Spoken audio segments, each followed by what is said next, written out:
মুখ্যমন্ত্রী তো ডাক্তার, বড় কবিরাজ। আমায় দেখে বললেন, এই তুমি হাঁটবে না।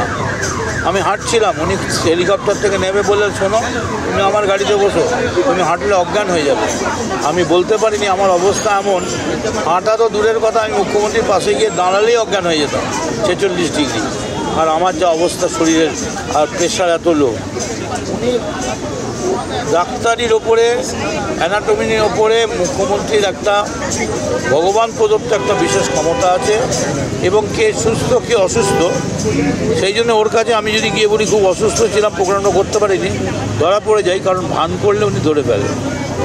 তো মুখ্যমন্ত্রী she is a very good মানে পারসন ফর ডায়াগনোসিস। কিন্তু উনি তো চিকিৎসক নন, একজন বিধায়ককে দেখেই বলে দিলেন কী করে ব্রেনের সব রকম ডায়াগনোসিস পারেন, পলিটিক্যাল ডায়াগনোসিস, মেডিকেল ডায়াগনোসিস উনি পারেন। এটা সবার ক্ষমতা থাকে না, তাই জন্যই তো উনি মমতা ব্যানার্জি। পলিটিক্যাল ডায়াগনোসিস আর রাজনৈতিক ডায়াগনোসিস তো আলাদা দুটো বিষয়। হ্যাঁ, কিন্তু তার জন্যই তো মমতা ব্যানার্জি, তার জন্যই তো তোমার নেই আমার নেই, আমার তোমার নেই বলেই তো উনি 3 বারের মুখ্যমন্ত্রী। আই লাভ শ্রেয়া দৌড়দৌড়ি করে, but you know I am in a party, আর আমার পার্টিতে there are 2 rules. Rule 1, boss can do no wrong. Rule 2, if boss is wrong, see rule 1. তো আমার পার্টিতে আমার পার্টির বস যা করবে সেটাই হবে। আর শক্তি পাণ্ডেও তো আমাদের বহুদিনের সহকর্মী, সাধনদার সহধর্মিণী হয়ে এমন কোনো আন্দোলন নেই যে আন্দোলনে উনি আসেন। আর শ্রেয়া হয়েছে, তার মা হয়েছে। সবথেকে বড় তো এটাই যে নিজে না করে মা জিতবে, মাকে বরণ করে নেবে, মায়ের দায়িত্ব পালন করবে, বাড়িতে মাকে ছেড়ে দেবে, রিলিজ করবে। এটা খুব আনন্দের কথা। এবং শক্তি পাণ্ডে বহু ভোটে জিতবে, বহু ভোটে, এইসব 2-3 হাজার ভোটে নয়, আমার ধারণা 25 থেকে 30 হাজার ভোটে জিতবে। বাংলার পার্লামেন্টের সদস্য, পার্লামেন্টের সদস্য আমরা 29 জন পার্লামেন্টের সদস্য জিতেছি। তাই আজকে 29 জন, 29টা পেয়ার জামাই ষষ্ঠী, জামাই এবং তার স্ত্রীকে আমরা খাওয়াচ্ছি। এবং এই জামাই এবং তার স্ত্রীরা, বৌমারা, তারা সবাই ভবানীপুরের যে সমস্ত জামাই দারিদ্রতার জন্যে এই জামাই ষষ্ঠীর আনন্দ নিতে পারে না, আমরা আজকে তাদের এই পুজোটাও মমতা বন্দ্যোপাধ্যায় ওপেন করেন, 62 পল্লী India club Mamata Bandyopadhyay open করেন, এবং ভবানীপুর ইউনাইটেড ইউথ ফোরাম, এই 3টে ক্লাবের পক্ষ থেকে আজকে আমরা খাওয়াচ্ছি। এবং আমরা অত্যন্ত আনন্দের সঙ্গে ঘোষণা করছি যে বাংলার অত্যন্ত প্রিয় সাংসদ এবং সবথেকে বড় কথা বাংলার দিদি নাম্বার 1 রচনা বন্দ্যোপাধ্যায় আমাদের মধ্যে এসে পৌঁছেছেন। আমরা তাকে সংগঠনের পক্ষ থেকে কৃতজ্ঞতা জানাচ্ছি এবং ওনাকে বলছি এটা করার কারণ, এই যে মোদি কথায় কথায় বলেন मैं বহিরাগত নেই, मैं बंगाल का हूँ। দেখুন, বাংলার সংস্কৃতি এইটা, এই সংস্কৃতি মোদি জানে না। কারণ মোদি যেখানে করে সেখানে এনকাউন্টার হয়, সেখানে গঠবন্ধন অথবা জামাই ষষ্ঠী হয়। বাংলার এই মিষ্টি সংস্কৃতির সঙ্গে খাপ খাইয়ে আজ ভবানীপুরে আমরা এই প্রোগ্রাম করছি। এবার সবাই এখানে বসবে, আমাদের প্রোগ্রাম খুব ছোট্ট, জামাই ষষ্ঠীতে ছেলেমেয়েরা বসবে, তাদের আমরা একটু পরিবেশন করে মুখ্যমন্ত্রীর মুখ থেকে এটা শুনে আমরা আরও বেশি উৎসাহিত হয়েছি যে তার মানে আমাদের প্রসপেক্ট, তার ইন্টেলিজেন্স অনেক বড়, তার মানে আমাদের প্রসপেক্ট আরও বেশি ছিল এবং আমরা 34-35-এ চলে যেতে পারতাম। মোদির মুখটা জামা ঘষে দেয়, আরও জামা ঘষে। প্রশাসন ল্যাপসেস মুখ্যমন্ত্রী বলেছেন এবং ইতিমধ্যেই আমরা দেখছি বদলি শুরু হয়ে গেছে। প্রশাসনিক বৈঠক রাজীব কুমারের নাম করে ক্ষোভ প্রকাশ করছে, তিনি বলছেন দপ্তরের কাজ কি সন্দেশকারী ব্যক্তি নিয়ে রাজীব কুমারকে আক্রমণ। আমি এরকম ব্যক্তিগত কোনো মানে কাউকে টার্গেট করে কাউকে স্পেসিফিক কারোর ব্যাপারে বলতে চাই না, কারণ আমি তো মিটিংয়ে ছিলাম না। মুখ্যমন্ত্রী কী বলেছে তার ভিডিও বা কিছুই আমার নেই।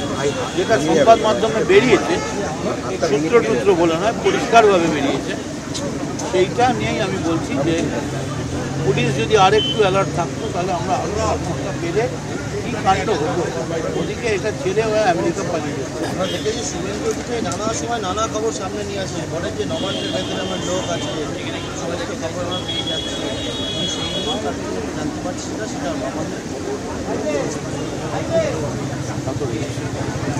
তা তো বেরোচ্ছে।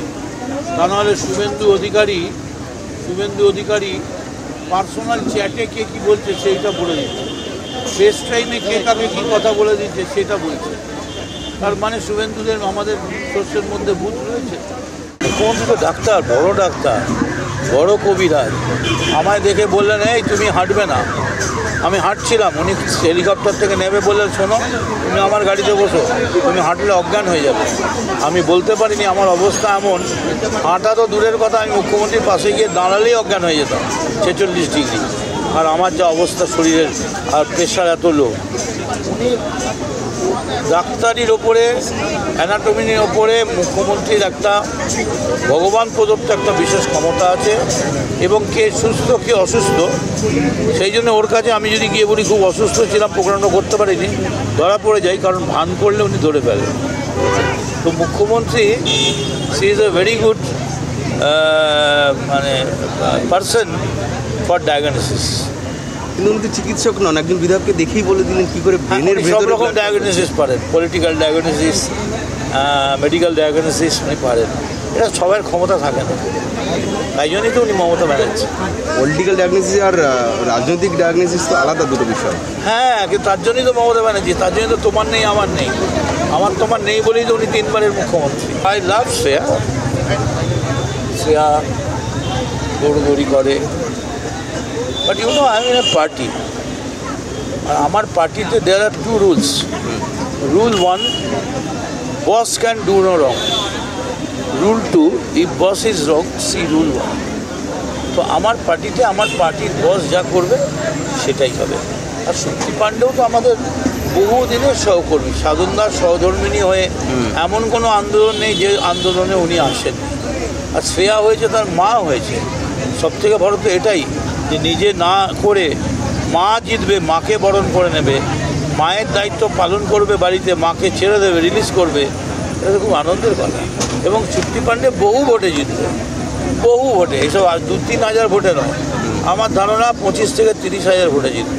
30 জন, 29টা পেয়ার জামাই ষষ্ঠী, জামাই এবং তার স্ত্রীকে আমরা খাওয়াচ্ছি। এবং এই জামাই এবং তার স্ত্রীরা, বৌমারা, তারা সবাই ভবানীপুরের যে সমস্ত জামাই দারিদ্রতার জন্যে এই জামাই ষষ্ঠীর আনন্দ নিতে পারে না, আমরা আজকে তাদের এই পুজোটাও মমতা বন্দ্যোপাধ্যায় ওপেন করেন। বাংলার এই মিষ্টি সংস্কৃতির সঙ্গে খাপ খাইয়ে আজ ভবানীপুরে আমরা এই প্রোগ্রাম করছি।